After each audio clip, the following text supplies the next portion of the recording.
నెలకొంది. 5వ తరగతి విద్యార్థిని సరస్వతి అనుమానాస్పద మృతి చెందింది. జ్వరం వచ్చిందని ఉదయం 7 గంటలకు తల్లిదండ్రులకు సమాచారం ఇచ్చారు యాజమాన్యం. ఇక విద్యార్థిని సరస్వతిని నూతనకల్ మండలం మాచనపల్లి.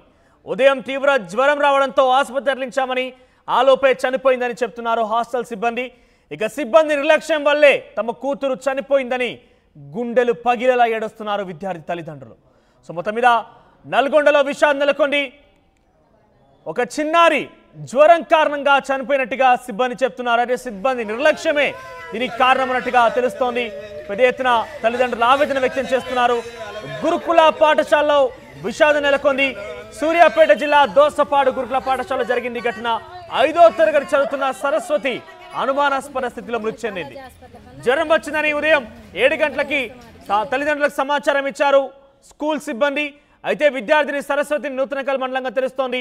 ఉదయం తీవ్ర జ్వరంతో ఆసుపత్రి తరలించామని, ఆలోపే చనిపోయిందని పాఠశాల సిబ్బంది చెప్తున్నారు.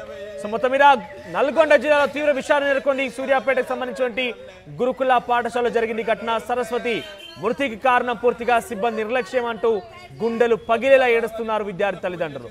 ఒకసారి ఆ తల్లిదండ్రుల యొక్క ఆవేదన విందాం. ఒకసారి ఏం మాట్లాడుతున్నారు.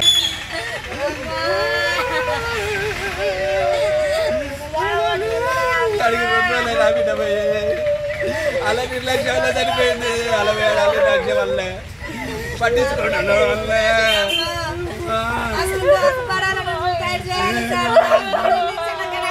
డబ్బులు పెట్టుకుంటాం, మీ బాలాజీ హాస్పిటల్ కన్నా ఇలా కన్నా తీసుకెళ్ళి ఎమ్మటే వస్తాం ఆడికి అని అన్నాం.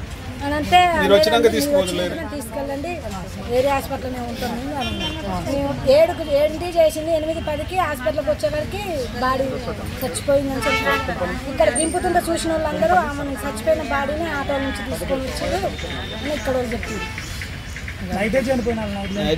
సరస్వతి ఎన్నో తరగతి చదువుతుంది? కొత్త రావాలి ఫోన్ మీద ఫోన్ చేసిరు. క్లాసులు పోతున్నాయి అని నా బిడ్డను మొన్ననే పంపించిన. పోయిన కంచెలు జ్వరం లేదు, ఏం లేదు, మంచిగా ఉంది. అర్ధగంటలో జ్వరం వచ్చిందని చెప్పి చనిపోయిందని తీసుకొచ్చి చేసిర్రు.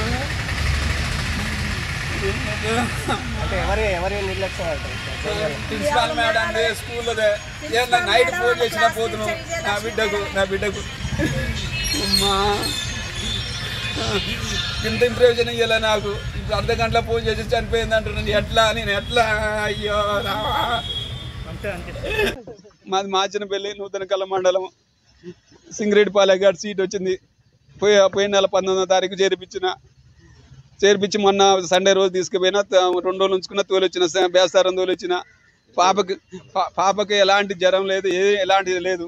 మంచి పాపని తోలొచ్చిన. తోలని మేడం ఒకటే ఫోన్ చేస్తే తోలొచ్చిన. వారానికి పోదాం వచ్చిన చూసుకొని వస్తానా అన్న. సర్లే డాడీ అన్నది ఫోన్ ఇచ్చిన, తీసుకుపోయి తోలొచ్చిన. ఎలాంటి ప్రయోజనం లేదు. ఇవాళ ఉదయం ఫోన్ చేసి క్లాస్ టీచర్ చేసి విజయ్ మేడం చేసి పాపకు జ్వరం వస్తుంది వచ్చి తీసుకుపోండి అంటే, సర్లే మేడం తీసుకుపోతా, తొందర రా అని అన్నది. తొందర రా అంటే ఏమైనా సీరియస్ ఉందా మేడం, ప్రైవేట్ హాస్పిటల్ కానీ తీసుకుపోయి నేను వస్తా అంటే, ఏం లేదు సార్ పాప మంచిగానే ఉంది, మీరు వచ్చి తీసుకుపోయి చూపెట్టుకోరి మీ అట తీసుకుపో. అందాక ఆ ఏరియా హాస్పిటల్ ఇంతకనే తీసుకొస్తున్నాం, ఆడికి చూపెడతాం, టెస్టులు చేపిస్తాం అన్నారు. ఈడికి రాగానే చనిపోయింది.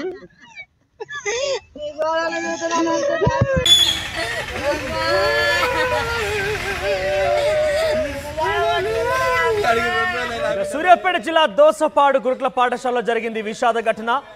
5వ తరగతి చదువుతున్న సరస్వతిని అనే ఒక విద్యార్థిని, 5వ తరగతి చదువుతున్న ఆవిడ కొంత జ్వరం కారణంగానే ఫోన్ చేశారంటూ తల్లిదండ్రులు చెప్తున్నారు. జ్వరం వచ్చింది మీ పాపకి తీసుకువెళ్ళినట్టు కూడా మొదట తల్లిదండ్రులకు ఫోన్ చేశారట. తిరిగి ఒక అరగంట సమయంలోనే ఇక మీ సరస్వతి లేదన్నట్టుగా సమాచారం ఉన్నట్టుగా వాళ్ళు చెప్తున్నారు.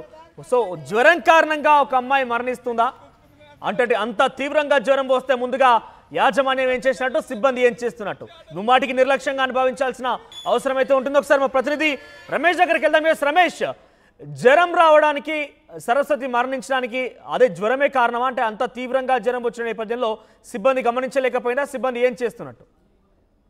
రైట్, ఆ తల్లిదండ్రుల మాటలు కూడా వింటున్నాం. ఆ తల్లిదండ్రులు ఆ జ్వరంతో చనిపోలేదని చెప్తున్నారు. మొత్తం తల్లిదండ్రులు కన్నీరు మున్నీరు అవుతున్నారు. 5 రోజుల క్రితమే గురువారం రోజే ఇంటి నుంచి కూడా తీసుకొచ్చి హాస్టల్లో చేర్పించామని చెప్తున్నారు. 5వ తరగతి సరస్వతి 10 సంవత్సరాల వయసున్నటువంటి సరస్వతి చిన్నారి అని చెప్పవచ్చు. ఆ చిన్నారి ఈ విధంగా గురుకుల పాఠశాలలో రాత్రికి రాత్రే జ్వరం వచ్చిందని అదేవిధంగా తల్లిదండ్రులకు సమాచారం అందించడం, తల్లిదండ్రులు వచ్చే వరకు కూడా మృతి చెందని చెప్పడం పట్ల ఆ తల్లిదండ్రులు ఒక్కసారిగా శోక సముద్రంలో మునిగిపోయారు. ఎవరు కూడా ఊహించలేదు ఘటన. అయితే మనకు అందుతున్నటువంటి సమాచారం మేరకు కూడా అక్కడ తెలుస్తున్నటువంటి సమాచారం మేరకు రాత్రి పాపకు జ్వరం వచ్చినట్లు తెలుస్తుంది, ఐ ఫీవర్ వచ్చినట్టు తెలుస్తుంది. అందులో ఉన్నటువంటి ఏఎన్ఎం ఎవరైతే ఉన్నారో అక్కడే చికిత్స అందించింది. కానీ సకాలంలో స్పందించి ఐ ఫీవర్ వచ్చినప్పుడు వెంటనే ఆసుపత్రికి తరలిస్తే కాస్త ఈ విధంగా జరిగి ఉండేది కాదు. కానీ ఆసుపత్రికి ఉదయం 7 గంటల ప్రాంతంలో తరలించడం జరిగింది. రాత్రంతా కూడా విపరీతంగా జ్వరం రావడంతో కూడా ఫిట్స్ రావడంతో నోటి నుంచి నురుగా వచ్చి ఈ విధంగా చనిపోయిందని అక్కడి వారు చెప్తున్నారు. కానీ ఈ విధంగా ఆ హాస్టల్లో ఉన్నప్పుడు రాత్రిపూటనే ఈ విధంగా జరిగినప్పుడే సకాలంలోనే ఆ దగ్గరలోని సూర్యాపేట ఆసుపత్రికి తరలించినా కానీ ఇలాంటి ఘటన చోటు చేసుకోలేదు. తల్లిదండ్రులు మాత్రం పూర్తిగా ఉదయం జ్వరం వచ్చింది అని రమ్మని జరిగింది. ఒక్కసారిగా అప్పటికి ఇంతకుముందు అమ్మాయికి గతంలో ఎప్పుడు కూడా ఫిట్స్ రావడం కానీ ఈ విధంగా హై టెంపరేచర్ రావడం కానీ ఎప్పుడు జరగలేదు. ఈ విధంగా ఎందుకు జరిగిందని కూడా తల్లిదండ్రులు ఆవేదన వ్యక్తం చేస్తున్నారు. మనం ఇటీవల కాలంలో తరచుగా చూస్తున్నాం గురుకుల పాఠశాలలో ఇలాంటి ఘటనలు చోటు చేసుకుంటున్నాయి. వారం రోజుల క్రితమే పక్కనే ఉన్నటువంటి ఆత్మకూరెస్ గురుకుల పాఠశాలలో కూడా పాము కాటుతో విద్యార్థి మృతి చెందడం జరిగింది. అదేవిధంగా యాదాద్రి జిల్లా గురుకుల హాస్టల్లో కావడంతో కూడా ఫుడ్ పాయిజన్ జరిగి ఒక అబ్బాయి చనిపోయారు. అదేవిధంగా 2 విద్యార్థులు కూడా ఆత్మహత్య ఘటనలు కూడా పాల్పడడం జరిగింది. గురుకుల పాఠశాలలో పర్యవేక్షణ కరువైందని చెప్పవచ్చు. తరచూ ఇలాంటి ఘటనలు చోటు చేసుకుంటున్నాయి. వాళ్ళు చూడొచ్చు అబ్బం శుభం తెలియని చిన్నారి రాత్రంతా కూడా జ్వరంతో బాధపడుతున్నా కానీ అక్కడ ఉన్నటువంటి సిబ్బంది సకాలంలో స్పందించి ఆసుపత్రికి తరలించి మెరుగైన చికిత్స అందించడం, అదేవిధంగా రాత్రే తల్లిదండ్రులకు సమాచారం అందించినా కానీ తల్లిదండ్రులే తామే ప్రైవేట్ ఆసుపత్రికి ఎక్కడైనా తీసుకొని చూపించే వాళ్ళము. చనిపోయిన తర్వాత తమకు విషయం చెప్పడం ఏందని కూడా ఆగ్రహం వ్యక్తం చేస్తున్నారు. మొత్తం కుటుంబ సభ్యులు బంధువులంతా కూడా సరస్వతి తల్లిదండ్రులకి ఎప్పుడు సమాచారం అందింది? తన జ్వరంతో ఉన్నట్టుగా సిబ్బంది ఎప్పుడు సమాచారం అందించారు? వారు నిజంగానే వైద్య కోసం తరలించడం జరిగిందా లేదంటే ముందస్తుగానే ఆ విద్యార్థిని మరణించిందా? మొత్తం మీద ఆసుపత్రికి తరలించిన తర్వాత చనిపోయిన తర్వాతనే ఈ విధంగా విషయము తల్లిదండ్రులకు చేర్చడం జరిగింది. ఉదయం ఫోన్ చేసి కూడా పాపకు జ్వరం వచ్చింది, మీరు రావాల్సిందిగా కూడా అక్కడ ఉన్నటువంటి టీచర్ మాట్లాడడం జరిగిందని కూడా ఆ సరస్వతి తండ్రి కూడా మనతో మాట్లాడుతూ కూడా చెప్పడం జరిగింది. అయితే రాత్రే ఐ ఫీవర్ వచ్చినప్పుడు కూడా ఈ ఘటన తల్లిదండ్రులకు చేరవేస్తే వాళ్ళు సకాలంలో వచ్చి కూడా ఆసుపత్రికి తీసుకెళ్లేవారు. లేకపోతే అక్కడ ఉన్నటువంటి సిబ్బంది కూడా పాపని అంత హై ఫీవర్ ఉన్నప్పుడు కూడా అక్కడి నుంచి తరలించి ఆసుపత్రిలో చికిత్స అందిస్తే బాగుండేది. కానీ అక్కడ ఉన్నటువంటి నర్సు ప్రతి గురుకుల పాఠశాలలో మనం కూడా చూస్తుంటాం, అక్కడ ఒక నర్సు ఉంటుంది. కానీ ఈ విధంగా ఆ చిన్నారి పాప కాడుతో మామూలుగా పెద్దవాళ్ళకు జ్వరం వస్తే కాస్త కోలుకుంటారు. కానీ 10 ఏళ్ల చిన్నారి 5వ తరగతి చిన్నారి రాత్రంతా కూడా విపరీతమైన హై ఫీవర్ తో కూడా ఇబ్బంది పడుతుంది. ఆ విధంగా జ్వరం విపరీతంగా పెరిగిపోవడంతో కూడా ఫిట్స్ రావడం జరిగింది. ఆ ఫిట్స్ రావడంతోనే చనిపోయినట్లు కూడా తెలుస్తుంది. కానీ సకాలంలో ఆ తల్లిదండ్రులకు సమాచారం కానీ ఆసుపత్రికి తరలిస్తే ఇలాంటి ఘటనలు చోటు జరిగేవి. కానీ ఇప్పటికైనా ఈ విషయాల పట్ల గురుకుల పాఠశాల పట్ల నల్గొండ జిల్లాలో ఎక్కువగా చోటు చేసుకుంటున్నాయి. మొన్న పాము కాటుతో విద్యార్థి కానీ ఫుడ్ పాయిజన్ తో విద్యార్థి కానీ ఇప్పుడు పాప జ్వరంతో కానీ తరచు ఇలాంటి ఘటనలు జరుగుతున్నాయి. వీటిపై పర్యవేక్షణ చేయాలని కూడా చేస్తున్నారు. ఇప్పటికే ఈ రోజు కూడా ఇవాళ ముఖ్యమంత్రి కలెక్టర్లతో కూడా సమావేశం ఉంది కాబట్టి ఖచ్చితంగా గురుకుల పాఠశాలపై కూడా కలెక్టర్లకు ఈ విధంగా సమాచారం అందించి కూడా వారిని పట్టించుకోవాలని చెప్తున్నారు. ఎగ్జాంపుల్ ఇదే ఉదాహరణ అని చెప్పవచ్చు. 10 ఏళ్ల చిన్నారి జ్వరం రావడంతో విపరీతమైన జ్వరం వచ్చినా కానీ ఆసుపత్రికి తరలించకుండా అక్కడే ఉంచడంతో కూడా ఇవాళ ఫిట్స్ వచ్చి కూడా చనిపోయిందని చెప్పవచ్చు. దానికి బాధ్యులు ఎవరని కూడా తల్లిదండ్రులంతా కూడా కన్నీరు మున్నీరు అవుతున్నారు. వారంతా పేద కుటుంబంలో రైతు కుటుంబంలో ఉంటూ ఇవాళ గురుకుల పాఠశాలలో కూడా చేర్పించడం జరిగింది. 4 రోజుల క్రితమే గురువారం నాడే ఆ పాపని కూడా అందులో వదిలి వెళ్ళడం జరిగింది. అయితే జ్వరం వచ్చినప్పుడు కానీ ఇలాంటి సీరియస్ కండిషన్ ఉన్నప్పుడు కానీ తల్లిదండ్రులకు ఎందుకు సమాచారం అందించలేదు, అదేవిధంగా ఆసుపత్రికి ఎందుకు తీసుకెళ్లలేదనే క్వశ్చన్ అయితే రేజ్ అవుతున్నది చెప్పవచ్చు. అక్కడ సకాలంలో స్పందించడానికి ఎవరు కూడా ఇప్పుడున్నటువంటి హాస్టల్ సిబ్బంది కానీ హాస్టల్ వార్డెన్ కానీ అంతా పరారీలో ఉన్నారు. బంధువులంతా కూడా అక్కడ యాజమాన్యం ప్రిన్సిపాల్ వాళ్ళు ఏం చెప్తున్నారు, దీనికి ఎటువంటి సమాధానం చెప్తున్నారు? వారు మాత్రం చెప్తున్నటువంటి ప్రకారం పాపకు ఫిట్స్ రావడంతో ఈ విధమైనటువంటి ఘటన చోటు చేసుకొని మేము ఎక్స్పెక్ట్ చేయలేదు, ఫిట్స్ రావడంతో పాప చనిపోయిందని చెప్తున్నారు. అయితే సకాలంలో ఎందుకు వైద్యం అందించలేదు, సకాలంలో ఆ పేరెంట్స్ కి ఎందుకు సమాచారం అందించలేదన్న ప్రశ్నలకు వారి వద్ద సమాధానాలు రాలేదు. మామూలుగా జ్వరం వచ్చింది అనుకొని అందులో జరిగింది. ఉదయం ఆసుపత్రికి తరలించడం జరిగింది. కానీ రాత్రి ఈ విధంగా ఐ ఫీవర్ ఉండడం పట్ల వారే సరైన సమయంలో పట్టించుకొని వైద్యులకు సమాచారం అందించడమో లేకపోతే ఆసుపత్రికి తీసుకొని వెళ్ళడమో పేరెంట్స్ కు సమాచారం అందించడం అంటే ఇలాంటి ఘటన చోటు చేసుకోదు. దీనికి పూర్తి బాధ్యత కూడా వారే వహించాలని ప్రభుత్వం అన్ని విధాలా ఆదుకోవాలని ఆందోళన చేస్తున్నప్పటికీ కూడా అక్కడ ప్రస్తుతం మాత్రం హాస్టల్ వద్ద సిబ్బంది కానీ వార్డెన్ కానీ టీచర్ ఎవరు అందుబాటులో లేరు. ఆ కలెక్టర్ కూడా ఈ విషయం తెలుసుకున్నా కానీ కలెక్టర్ ప్రస్తుతం ఇప్పుడు ఆ సీఎం తో మీటింగ్ లో ఉండడం జరిగింది. ఇప్పటికైనా కానీ మొత్తం జిల్లాలో కాదు రాష్ట్ర వ్యాప్తంగా కూడా గురుకుల పాఠశాలలో ఇలాంటి ఘటనలు చోటు చేసుకున్నాయి కాబట్టి పర్యవేక్షణ అవసరము. పేరెంట్స్ కు సమాచారం అందించడం అదేవిధంగా ఆసుపత్రిలో ఎందుకు చేర్చలేదని కూడా విమర్శలు వస్తున్నటువంటి పరిస్థితి సూర్యాపేటలో చోటు చేసుకున్నాయని చెప్పవచ్చు. మనోజ్ రైట్ రమేష్. సో మొత్తం మీద సూర్యాపేట జిల్లా దోసపాడు గురుకుల పాఠశాలలో జరిగింది ఈ ఘటన. 5వ తరగతి చదువుతున్న సరస్సుని విద్యార్థిని 4 రోజుల క్రితమే తనకు అక్కడ సీట్ వచ్చింది. సో తల్లిదండ్రులు తీసుకొచ్చి తనని అక్కడ వదిలేసి వెళ్ళారు.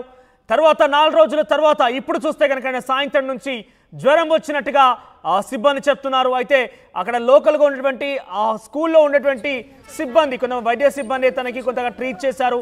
ఇక ఫీవర్ మరింతగా ఎక్కువైపోయింది. ఉదయం 7 గంటలకి విద్యార్థి తల్లిదండ్రులకు కూడా ఫోన్ చేసి చెప్పారు తన కూతురికి జ్వరం వచ్చింది, వెంటనే వచ్చి తీసుకెళ్ళినట్టుగా సమాచారం ఇచ్చినట్టుగా విద్యార్థి తల్లిదండ్రులు కూడా చెప్తున్నారు. అయితే గతంలో ఎటువంటి అనారోగ్య సమస్య లేదు, చాలా యాక్టివ్గా ఉండే అమ్మాయి తన కూతురు. సో 4 రోజుల క్రితమే తీసుకొచ్చి ఇక్కడ డ్రాప్ చేసి వెళ్ళానంటే కూడా తండ్రి ఆవేదన వ్యక్తం చేస్తున్నాడు. సో హై ఫీవర్ వచ్చినప్పటికీ ఆ విద్యార్థిని పట్టించుకోకుండా సిబ్బంది నిర్లక్ష్యం చేసిందా? రాత్రే కనుక ఆసుపత్రి తీసుకువెళ్ళి ఉంటే కనుక ఆ విద్యార్థిని బహుశా మన కళ్ళ ముందు ఉండేది. కానీ పూర్తిగా సిబ్బంది నిర్లక్ష్యంగానే ఇక్కడ భావించాల్సిన అవసరం అయితే ఉంటుంది. ముందస్తుగా తల్లిదండ్రులకి సమాచారం ఇవ్వాల్సి ఉండేది.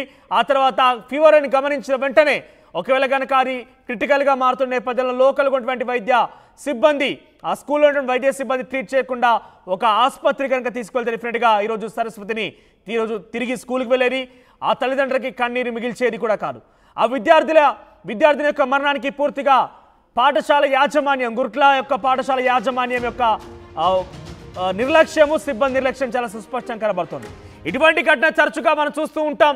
గురుకుల పాఠశాలలో అరకొర వసతులు అరకొరగా ఉన్నటువంటి సిబ్బంది ఎక్కడ చూసినా కూడా నిర్లక్ష్యం తాండవిస్తూ ఉంటుంది. సో నిర్లక్ష్యమే ఈ మరణానికి కూడా కారణమైందా అంటే కూడా ఆ విద్యార్థుల యొక్క తల్లిదండ్రులు కుటుంబీకులు బంధువులు మొత్తం కూడా చెప్తున్న పరిస్థితి కనబడుతోంది.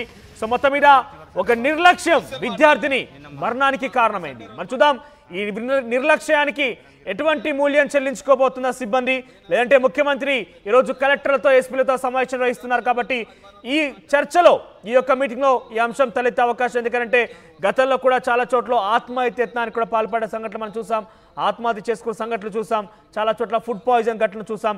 జేఎన్టీయూ మొన్న ఒక హాస్టల్లో ఎలక చట్నీలో ఈత కొట్టడం చూసాం.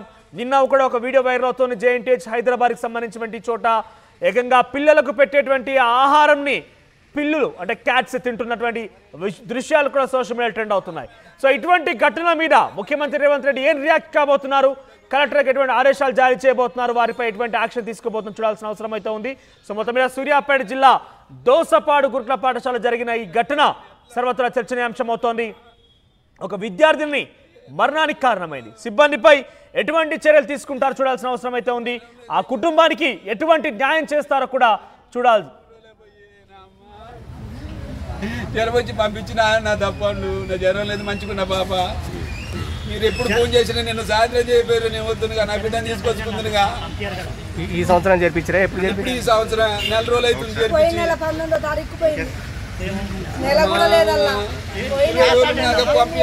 వారం రోజులు తీసుకొని పంపించారు, అసలు పంపించాలి నా బిడ్డని. 2 రోజులు ఉంచుకున్నా మంచుకున్న అమ్మాయిని తీసుకుపోతున్నా అన్నారు. జ్వరం లేదు ఏం లేదు, నా బిడ్డను ఉత్తున్నా చదివారు. మా ఎన్ని సంవత్సరాలు ఉంటాయి? 10. చివరిసారి పాపతో అస్సలు మాట్లాడలే. మొన్న సండే రోజు మాట్లాడినా. మంచిగానే ఉంది. జ్వరం లేదు ఏం లేదు సార్. మొన్న పోయిన సండే రోజు తీసుకుపోయినా, దేవస్థానం దూరిచ్చిన. శుక్రవారం శనివారం ఆదివారం రోజు మాట్లాడింది. డాడీ అందరి పేరు రారంటే 2 రోజులు అమ్మ మళ్ళీ విచారం వస్తా, ఈ 2 రోజులకి ఏం రారంటే సర్లే డాడీ మంచిగా ఉన్నా రాడాడీ అన్నది. ఒక గ్లాసు లేదు, గ్లాస్ పోయింది, గ్లాస్ పోయి అంటే తెత్తలే డాడీ అన్నాక మంచిగా మాట్లాడి తిన్నామంటే తిన్నా అన్నది. ఏం లేదు, నిన్న ఒక్కనాడే మాట్లాడలే. ఈ రోజు 7:30 ఫోన్ చేసి మేడం క్లాస్ టీచర్ మేడం చేసింది, విజయలక్ష్మి మేడం చేసి నిన్న మీ పాప కళ్ళు తిరిగి కింద పడ్డది, కొంచెం ఫీవర్ ఉంది, నర్స్ మేడం ఇంజెక్షన్ వేసిన తర్వాత కొద్దిగా దగ్గితే దోసపాటు తీసుకొచ్చినాం. దోసపాటు తీసుకొచ్చి ఊరికోసం పెట్టిస్తున్నాం అంటారు. అన్ని నాటకం అవన్నీ